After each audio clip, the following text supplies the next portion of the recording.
Howdy, I'm William. I'm going to start this a little different.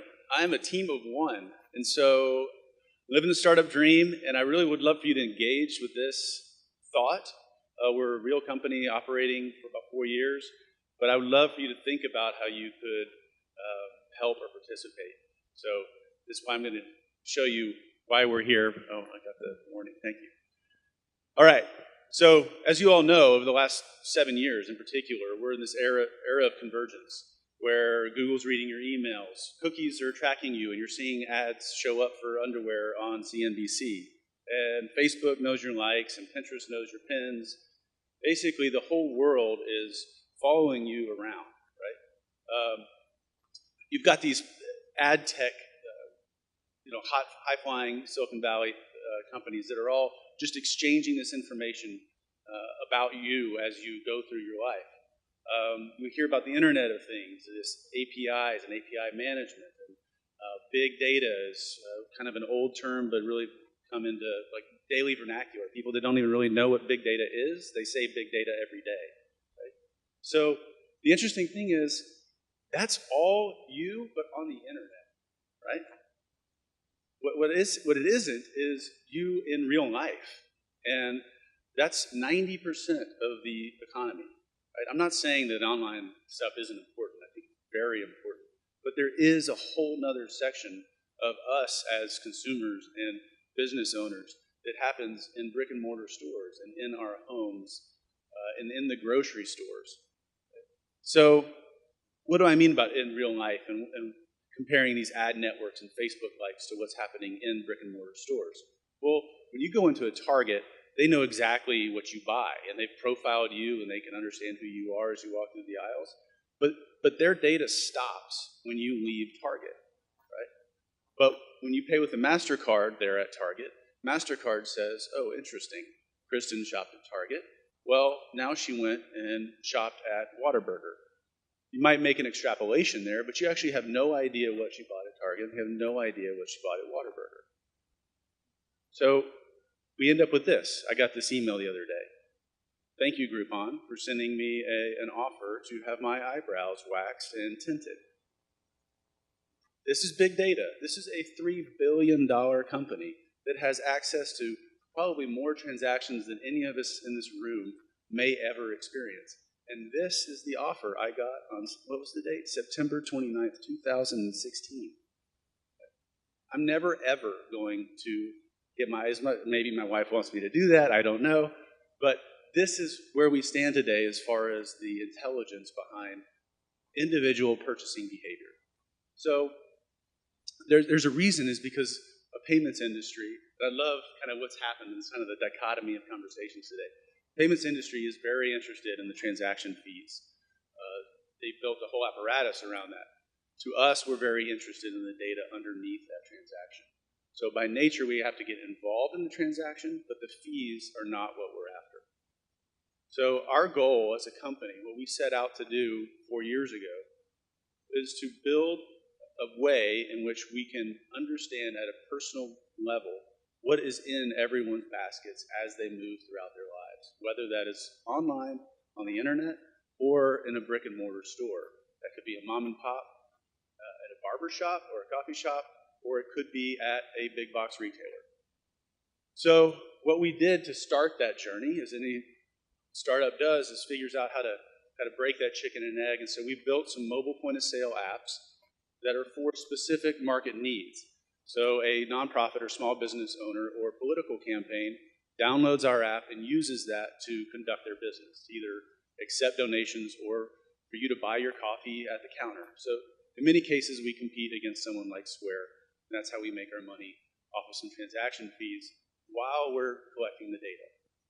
But, so I just explained this. The idea is, let's make it simple for our customers to give us the data that we want in exchange for a great experience on their side. So I'd love to get our product as a competitive bid on your site, right? And talk to you more about the different acquirers that have merging APIs and things like that. So I can get into the payment part, but I like to stay back into the data piece. One of the things we did to make it easy for our customers is we patented some computer vision technology. It's an accidental innovation. You've seen it in Uber, but we have a patent that takes it to kind of a different level with some neural networks. And there you go.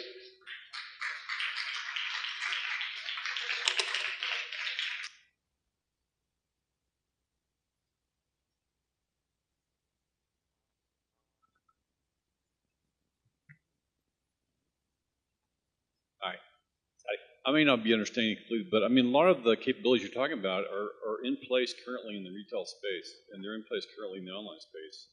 Is your point that they're not merged, that they're still separate? Because I don't know if that's necessarily true anymore. Yeah, things are happening.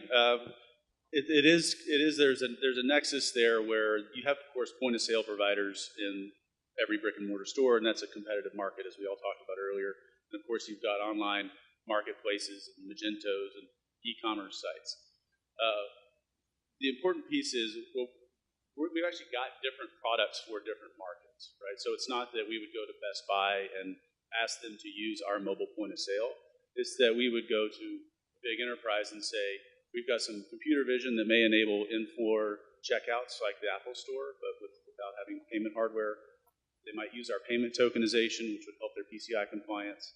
Or they might end up buying some of our consumer data analytics or by contributing it to it themselves. But to a small business owner, we would then compete against Square. So they're different pitches for different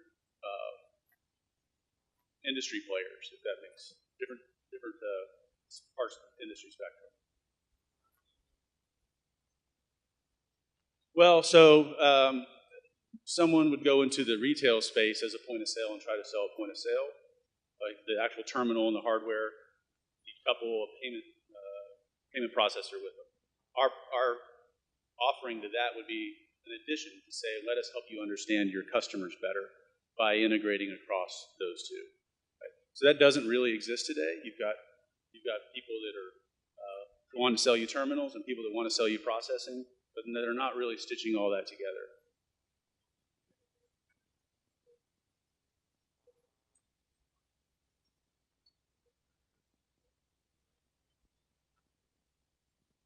So, well, so like the Target example that I was giving, right?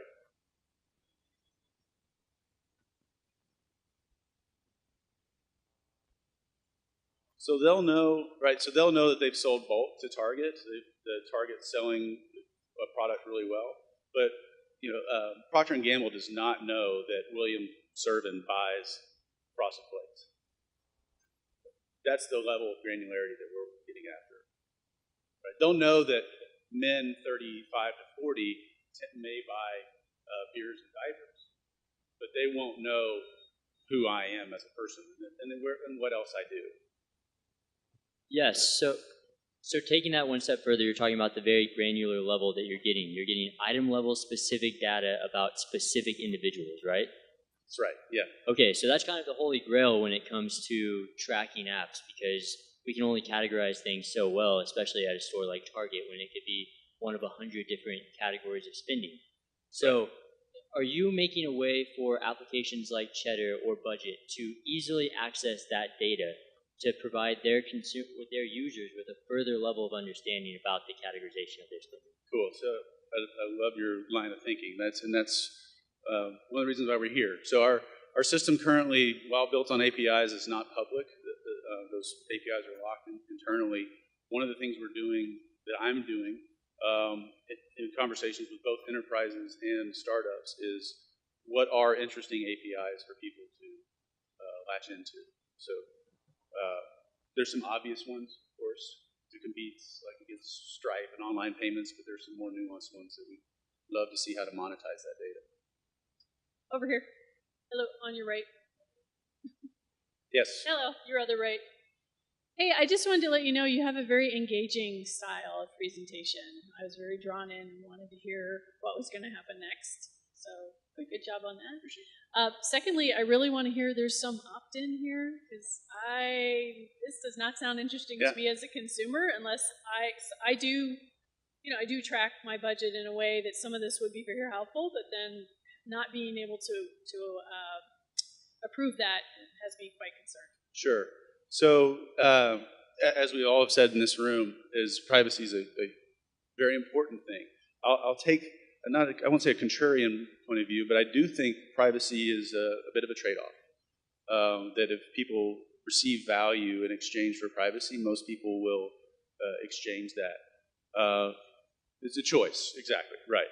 So one of the things that we're doing is taking advantage of natural interaction. For example, if you go into a clothing boutique today and you buy something, many times they'll have like a join our email list pad, or they'll ask you your name when they make the sale. Well, they're recording that, and that's actually permissible, and that's not invading privacy.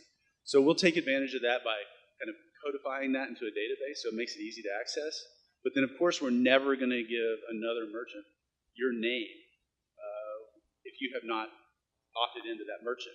But what we might do is say people like this customer have bought X, Y, or Z.